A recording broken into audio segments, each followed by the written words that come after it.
What was the biggest bluff in history? Not the biggest, but one of the more interesting. In Poland, during World War II, two doctors accidentally discovered a way to create a false positive in the test for typhus. The Nazis were terrified of typhus. There had been massive outbreaks in camps that had started spreading to German soldiers, but the doctors knew it was rare for Nazis to kill Poles with typhus. And, once a Pole was confirmed with typhus, they could never be taken to a concentration camp, regardless of whether they recovered. So, the doctors injected thousands of people in their town with this experimental solution that created the false positive for typhus. Over the course of about a year and a half, they successfully tricked the Nazis into thinking the town was undergoing a deadly, sustained typhus epidemic, to the point where all Nazi forces were removed from the town. They're credited with saving over 8,000 lives. Aside from the two doctors, not one person from the town nor a single Nazi knew the outbreak was fake, and in fact not one person had actually died of typhus, or had it at all. The plan worked so well that the Rothschild typhus epidemic stayed on the record books for nearly 20 years before the doctors finally revealed the evidence proving it was fake. That is an amazing story. I have always been fascinated by the individual stories from World War II. It was so huge and impacted so many people's lives that there is a never-ending series of stories from it. In Britain, unlike in the US, the Manhattan Project had almost no security. Instead, they called the project tube alloys. It was deemed that sounded so boring that nobody would investigate it. Nobody did. Columbus and the 1504 Eclipse. On his fourth voyage, Columbus found himself stranded in Jamaica. The locals were initially cooperative, but after a year or so got sick of Columbus' crew's douchebaggery, and basically wanted them gone. Columbus had a star almanac with him and noticed a lunar eclipse coming up, so he called the natives together and told them that his god was mad they had started to become so inhospitable, and was going to take the moon out of the sky. Sure enough, when night came, the moon slowly turned red and everyone begged Chris to make it stop. He said he had to go pray about the whole thing, and locked himself in his cabin with an hourglass waiting until he knew the moon would be coming out of the shadow. Came out and basically said, okay, God says he'll bring the moon back if you'll start supplying us again. Which they did. I wonder how different things would have been today if the natives didn't buy it. My God made the moon disappear. Listen, we may be natives but we know about fricking lunar eclipses. The MiG-25. In addition to what the USSR claimed, the US and allies saw the MiG-25 doing some amazing feats for the time, such as going above Mach 3 and making quick maneuvers. This didn't sit well with the US, as the MiG-25 was far and away better than anything the US had. After lots of complaining about what the new plane should do and be, they decided on requirements that would eventually lead to the F-15. In 1976, the same year the F-15 entered service, a pilot defected and took his MiG-25 with him to Japan. After testing the plane on the ground and looking over service manuals, they discovered a lot they knew about the MiG-25 was wrong. It was heavier than they thought, slower than they thought, less maneuverable than they thought, and had less range than they thought. The MiG-25s that were tracked or show doing amazing feats were damaged beyond repair by said amazing feats, or had unneeded equipment removed. In the end, it never really mattered, as it wasn't until 1991 that F-15s and MiG-25s engaged in Iraq. Most of the Iraqi Air Force never left the ground, and the engagements were so limited we'll never know exactly how well the planes stacked up against each other. What a great bluff it would be if you intentionally have a pilot defect with a jet that has a downgrade in equipment compared to actual service jets. Give your enemy false confidence that their jets are superior. The capture of Fort Detroit in the War of 1812. British General Brock took the fort, 582 regulars and 1,600 militiamen, with a minimal force, 50 regulars, 250 volunteers, and 200 natives, by shelling the walls, screaming, and continuously marched their men around to make it appear as though they had a force of several thousand regulars and natives. The British continued to support this by sending a letter they knew would be intercepted by the Americans that asked for no more natives be allowed into the area, as there were already 5,000 there. All of these mind games made American General Hull believe he was facing a superior force, and he surrendered the fort to them without a fight. Letter Brock wrote to the American commander. General William Hull: "Sir, it is far from my inclination to join a war of extermination, but you must be aware that the numerous body of Indians who have attached themselves to my troops will be beyond my control the moment the contest commences." Operation Mincemeat was pretty neat. UK intelligence dropped a dead supposed pilot off the Spanish coast with false information that the Allies were going to invade Greece, not Sicily. So convinced were the Nazis that, when the Allies actually invaded Sicily, it was quickly overcome and served as a launching pad for the liberation of Greece.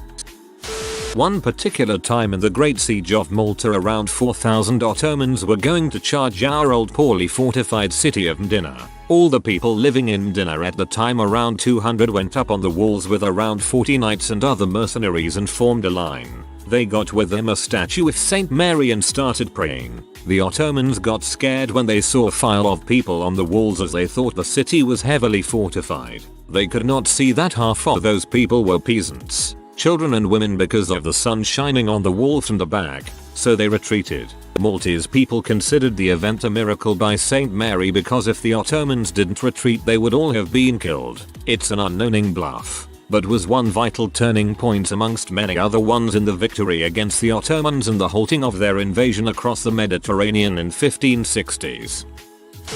During the opening years of the Japanese Sengoku Jidai, a small clan, the Matsudora, offer themselves as vassals to the more powerful Imagura clan for protection. The deal requires the Matsudora heir to live as a hostage of the Imagura, but their mutual enemy, the Oda, kidnap him and threaten to kill the boy unless the two clans end their alliance. The lord of the Matsudora's response was, "Do it." He said that if the Oda killed his son, he would still remain allied to the Imagura. Losing his only heir would prove to his new allies how committed he was toward them. The Oda believed him and sit on the boy for a few years until he is finally rescued and ends up living a long and prosperous life under his more well-known name, Tokugori Yasu.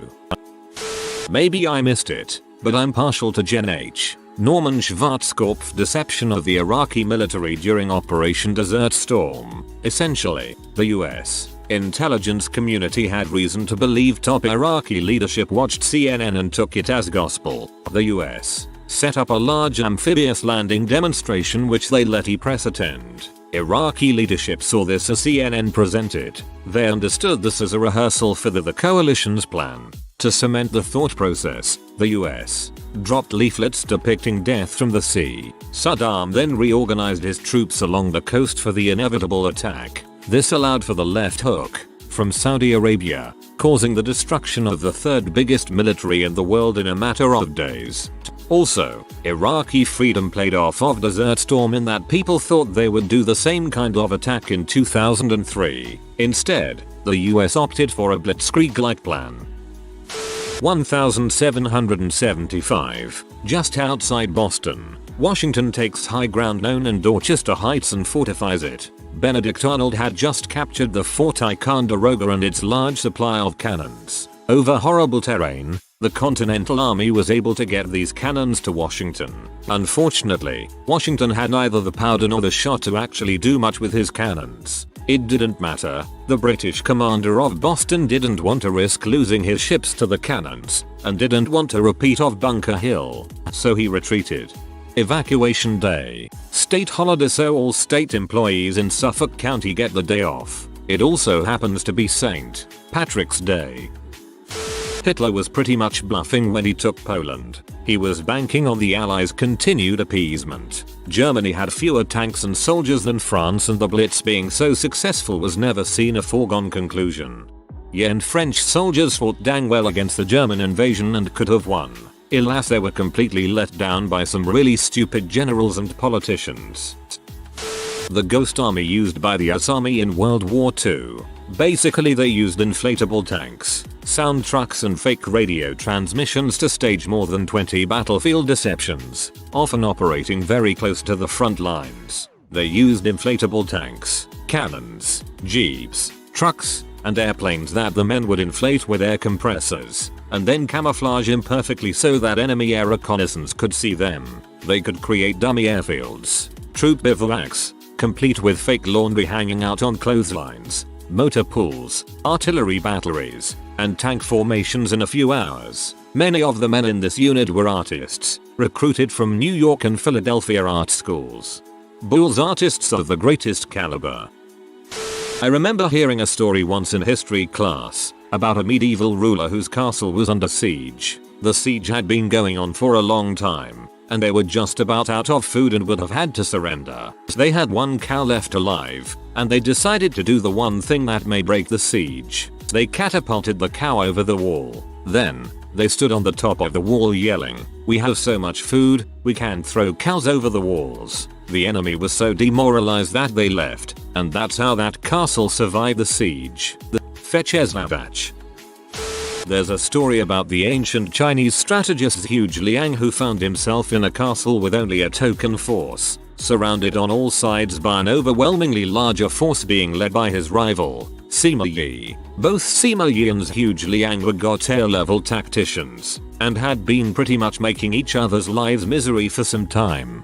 Hu Liang was just a little bit more God-tier though, and Sima Yi was terrified of him. So terrified that he went into every encounter with Hu Liang expecting to stumble into traps within traps, and Admiral Akbar wasn't around yet to warn him about them. He was so terrified of Hu Liang that, when Hu Liang actually died in the middle of a battle, causing his forces to withdraw, Sima Yi called off a pursuit that would have been a massacre, because he was worried that Hu Liang wasn't really dead, and he was being drawn into yet another trap. Anyway, back to this fortress. So Hu Liang knows that, if Sima Yi attacks, it's probably all over. So when Sima Yi arrives, he found the castle gates wide open and not a soul in sight. Nobody except Hu Liang himself, sitting on the castle walls and playing an ancient Chinese string instrument, the name of which escapes me, in full sight of the approaching army. Sima Yi was so taken aback by this bizarre arrangement that he reasoned this must be an attempt to distract him.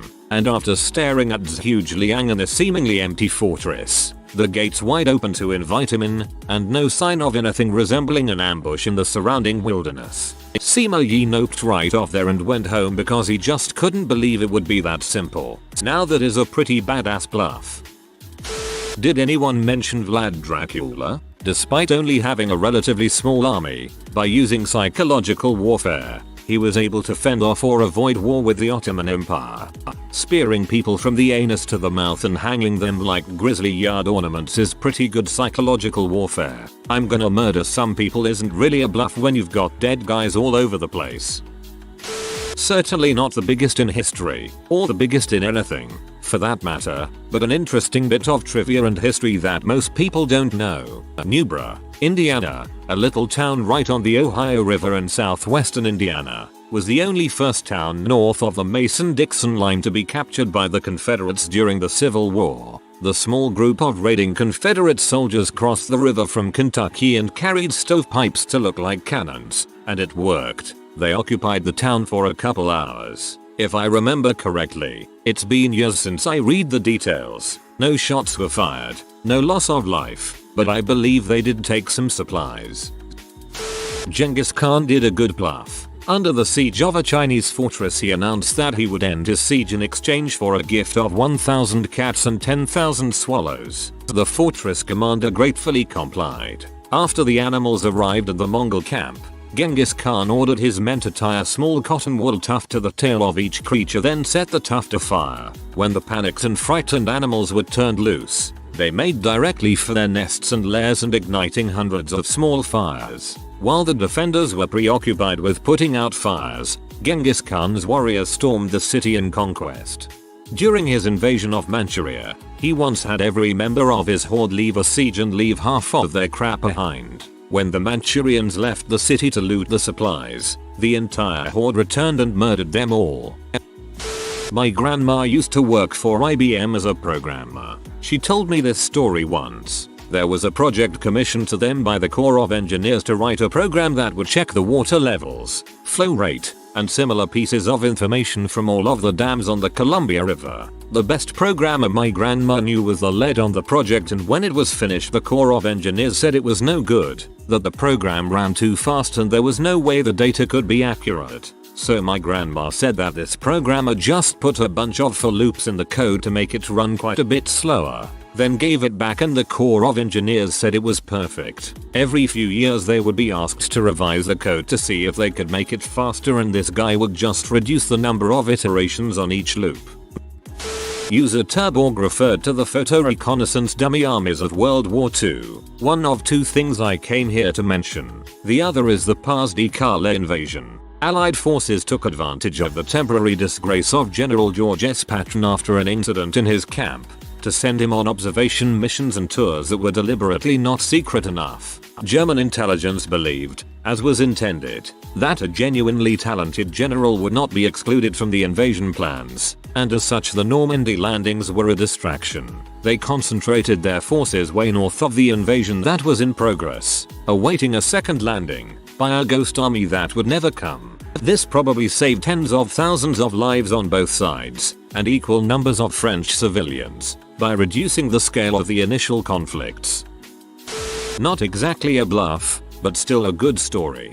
During World War II in the Pacific, Japan was winning most of the early battles. They had a plan to take the island of Midway so that it could be used as a stepping stone to invade all of Hawaii, and eventually Pearl Harbor. The plan to take the island was very complex, and there were many messages being sent back and forth in the Japanese Navy. They did not know that the US had broken their naval code earlier in the war. In all of the messages, the Japanese referred to attacking a place that they referred to as AF. The US had no idea where that was, but they suspected that it was Midway because of its strategic importance. So the US told the men stationed at Midway to send out a message saying that the base was having septic problems. The message went out across the radio, and the Japanese heard it. Suddenly there were many Japanese messages being sent and decoded by the US that said AF having septic problems. The US now knew that AF was the island of Midway, and they knew when and how the Japanese were going to attack. When the Japanese arrived, they found the US Navy waiting for them.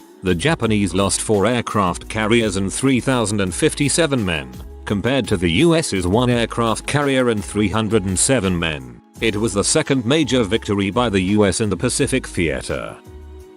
Ever heard the old saying that carrots improve your vision? Well, you can thank the con artists known as the Brits for that one too. During World War II, the British Air Force managed to develop radar before the Luftwaffe did. As a result, during the Battle of Britain, the British fighters always seemed to know where the Germans were coming from, especially during the night, and, being the cheeky see that they are, in an effort to turn the Luftwaffe's attention away from the technology at work, the British Air Force started a propaganda campaign, saying they fed their pilots loads of carrots to improve their vision.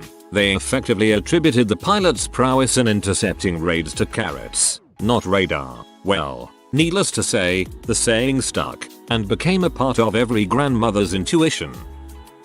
Nathan Mayer Rothschild pretty much taking control of London after the Battle of Waterloo. There is speculation as to whether or not it's true, but I believe it is. He had the knowledge of the outcome of the battle a full day before government messengers. He began to dump stocks signaling that the French had won the battle, and in a panic other traders began to do the same. Actually, the British won the battle. The resulting stock market crash led Rothschild and his accomplices buy up the London stock market essentially for nothing and take over the Bank of England through doing so.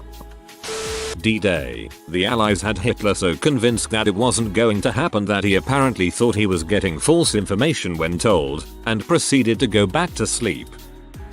Napoleon marching into Austria. His men couldn't get across a bridge, so he had his officers cross the bridge laughing and joking and had then tell the Austrian army on the other side that a treaty had been signed. The Austrians believed them due to a lack of communication and allowed the army to cross. Napoleon's army then encircled and captured the Austrians' army. I'm not sure of all of these details, but feel free to research and correct my mistakes. It's what I remember from AP European history. Joshua Chamberlain's bayonet charge at the Battle of Gettysburg saved the flank and possibly the entire Union line. This guy was the commander put in charge of the runaways in General Meade's army. He was ordered to hold the flank at Little Round Top at any and all costs. His troops hold off the Confederates' attacks for a while until they completely run out of ammo. So this guy's up on a hill with his group of runaways heavily outnumbered and little to no ammo remaining. What does this sucker do? He orders a goddamn bayonet charge. They go running and screaming down this hill at the Confederates, who immediately surrender because bayonet charges were typically only ordered when one vastly outnumbered the enemy. He took that entire Confederate regiment as prisoners and possibly saved the Union that day. That dude was metal as frick. Dwight Eisenhower's foreign policy was referred to as massive retaliation. The idea was that we convinced our enemies that we would bomb them with nuclear weapons. We convinced them by showing that we had the means by doing nuclear testing. And we showed them that we had the will by having our soldiers do drills and having civilians do duck and cover in schools and releasing propaganda to let the world know that we were ready for nuclear war. Bottom line, I convinced the rest of the world that we could survive a nuclear attack while no other country could. That wasn't a bluff. Ike was literally preparing for that crap. The two atomic bombs. Historically, the only reason Truman was willing to use both of them to force the Japanese to capitulate and to effectively scare the bejesus out of the Soviets was because he knew that doing so would make it seem to outside sources that the United States had enough of a stockpile of the weapons that they would think nothing of using them. Thing is, the US only had the two, and it would have taken several months, if not upwards of another year, to build a third. I thought they would have another ready in August, then 3 more in September and another 3 in October. If you are new to the channel, you can subscribe. I publish new videos every day. Until then, check another video.